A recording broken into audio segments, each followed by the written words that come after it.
What's up guys? Nandito tayo ngayon sa SM Santa Rosa and bumili tayo ng bagong phone. Yes, kuya, magkaano sa atin? Magde-demo. Ma'am, ito yung nakuha natin. Sama mo naman ako. CB50 Lite po, no? Plus 156 yung memory. Yung kulay po na gusto niyo yung purple. Tama naman pala. Makasilid naman siya ng manbox natin. At ibibigay nga pala natin siya dito sa pinakamasipag natin yung pinsan. Pag hindi masipag na yun ngayon, ibaba ng phone. Babawiin. Uy kami, mas ngiti-ngiti ka pa. Babawiin kayo pag hindi niya ako sinunod sa mga utos. Ma'am, pa-check na lang ang phone. Sige, ma'am, check mo pati. Check daw ng may-ari. Tapos ito yung D-case niya, ang silicone case niya. Lagay nga rin natin.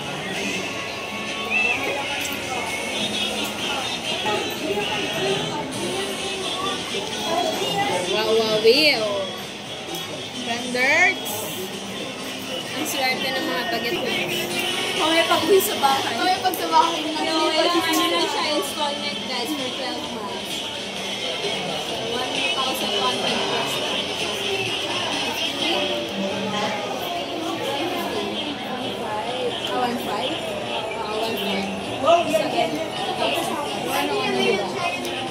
May insurance.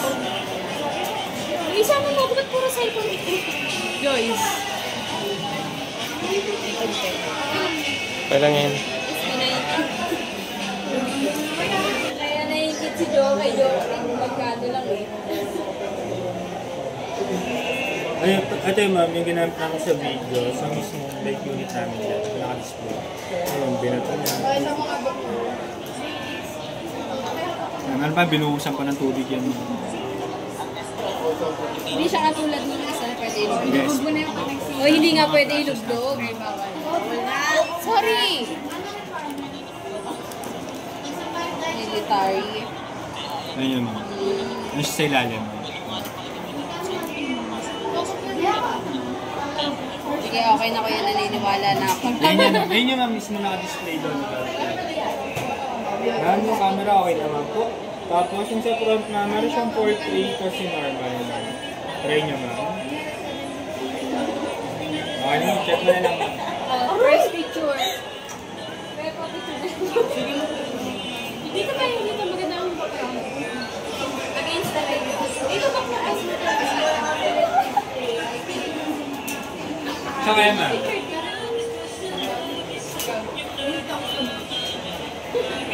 Kapa ma'am, 1, 2, 3. Thank you kay Kuya. Kuya, ano pangalan mo? Hong po. Hong? Yes po. Si Kong TV. Nasaan po si V? Tapos si Vicky Cortez.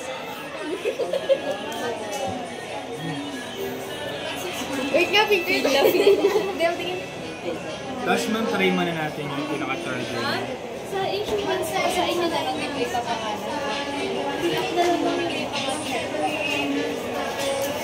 So ayan, nakauwi na tayo and ipapakita ko lang sa inyo, mag-unboxing tayo ng mga nabudol sa akin for today's video. Ang lakad lang kasi namin dapat is pupunta ako sa M. Louvillier, magpapasok ako ng aking resignation or clearance form para makuha ko na yung mga back pay ko, yung huling sahod at unang sahod ko lang naman nakukunin ko, ayun yung pinaka-back pay ko, diba?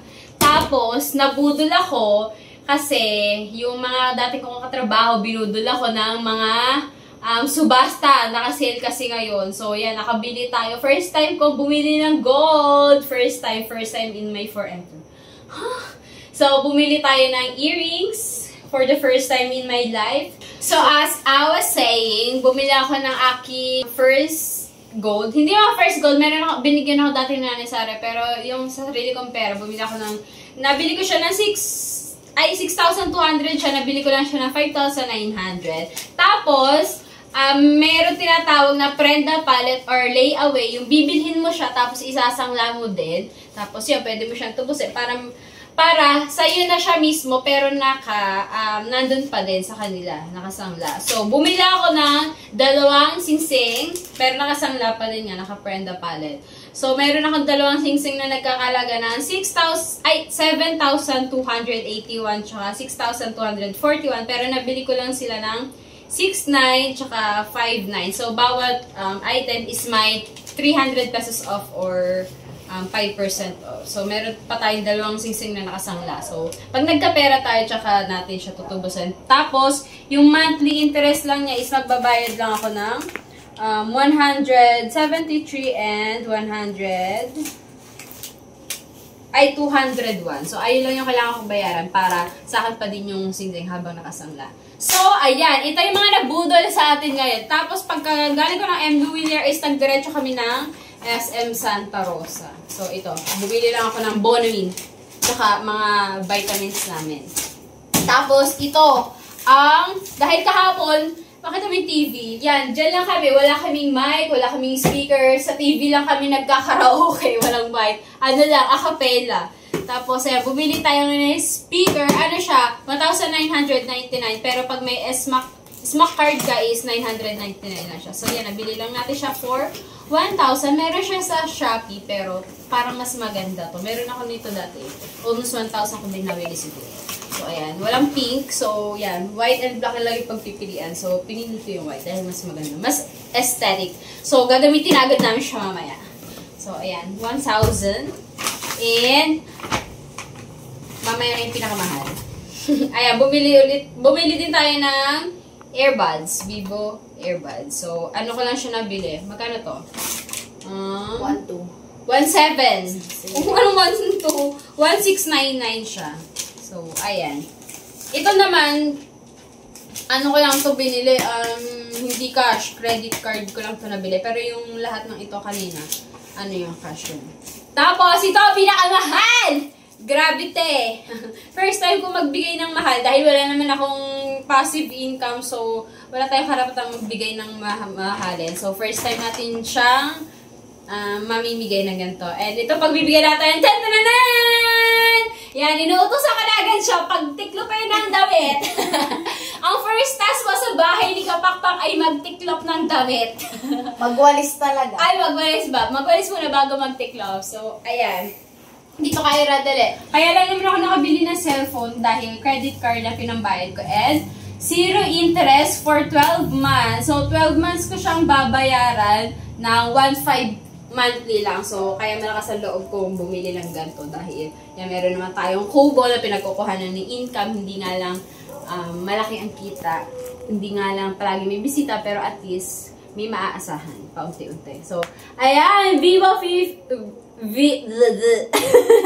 V50 Lite. Yung akin is V50. Parang FB or FB Lite. Parang gano'n lang. Mas, ano na siya, mas mababang version lang. So, ayan na! Ano sasabihin? So, first of all, I just want to thank you and everything and everything. Ano sasabihin? Sige, sampalin kita pag hindi ka nagpasalamat. So, ano? Seryoso na? Go. Thank you. Ay, siya, gusto ko yung may iyak ka. Ayan si Ira. So, hindi naman sa hindi naman sa pagpapahiya, pero ang tamad-tamad niyang utusan. So, simula ngayon, magiging masipag na siya. Dahil kapag hindi niya ako sinunod, is babawiin ko sa kanya yan. Hindi naman sa nagbigay ka lang, tapos kailangan ng kapalit. Para din yun sa kanya, para din magsipag siya, di ba? Kasi ang laki-laki na niya, tamad-tamad niya pa. Hindi yung para sa akin, para naman sa kabutihan niya. Go! Unboxing! So, ang bili natin dyan is 13,999. So, 14,000 plus nilagyan natin siya ng insurance para in case mabasag, dahil burara, nakakasira na cellphone. In case mabasag, mabagsak, mabasa, is may insurance. Worth 1,500. So, ang total na pinagbayaran natin is 15,500. Yan. So, tapos, pinalagyan na din natin ng tempered glass. Alright? Do you want it? Siya pumili na kulay niyan. Diba? Feel na feel. Dapat, ang bibili ko lang yung tig na 9,000 eh. Tapos, sa Shopee, dapat ako order dahil 6,600 ngayon. Yung tig na 9,000, 7,000 ko lang sana mabibili. Pero okay na din yan. Baka biglang bato ang ma-deliver ng Shopee. So, ayan. Yung charger niya, fast charging na din, 90 watts. Katulad nung akin. Sobrang bilis niya mag-charge, promise. Wag daw lang dadalhin sa banyo. Dahil pag nabagsak at sa banyo nabasag is hindi under na insurance. So, wag dadalhin sa banyo, ha? Sapon lang. Sapakin kita dyan. Alright. So, yun lang. Magkano nabudol sa atin yan today? Okay lang yan. Masaya naman. Tapos, ito, may freebies na headset. Earphone. So, ayan. Bukas is pupunta kami ng Manila dahil manonood kami ng concert ng... Ay, hindi ko pala kasama. Kami lang pala ng iba kong pizza dahil meron lang kaming 3 ticket galing sa best friend ko. So, nakasama ko lang si Ashley at si Buknoy. So, manonood kami bukas ng concert ng Hillsong. And mag-i-staycation kami sa Shore Residence. Alright, so, ayan, hanggang dito na ang aking vlog. Bye-bye! Thank you for watching! And yun guys, yung cellphone ko pala ang pinag-video ko. So, ang purpose na talaga kaya kami pumunta ng SM para magpakabit ng tempered glass. So, yan. Hindi na tempered glass na tawag sa kanya. Gel screen protector. Parang ganon.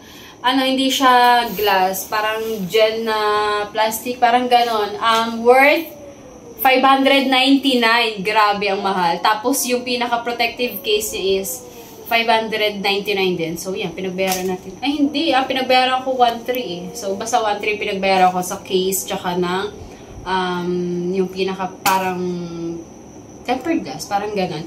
So, ay, nanginginaya ako dahil nung binili ko yung cellphone na yan, hindi pala binili. Binili ng daddy. Nung binili ng daddy, kinabukasan, ang dami kong in-order agad na case para hindi mabasag, para yan, para protected siya. Parang 5 case ang binili ko para iba't iba, gano'n. Tapos may mga hawakan sa likod, tapos may mga wristlet, para lagi nakasuot sa kamay, hindi malalaglag. So, sayang, sana yung 5 case na binili ko yun is isang protective, yung pinaka, high class talaga na case ang binili ko. So, sayang, hindi ko na magagamit yung 5 yun, dahil ito na lagi gagamitin ko para protected talaga siya. So, ayan.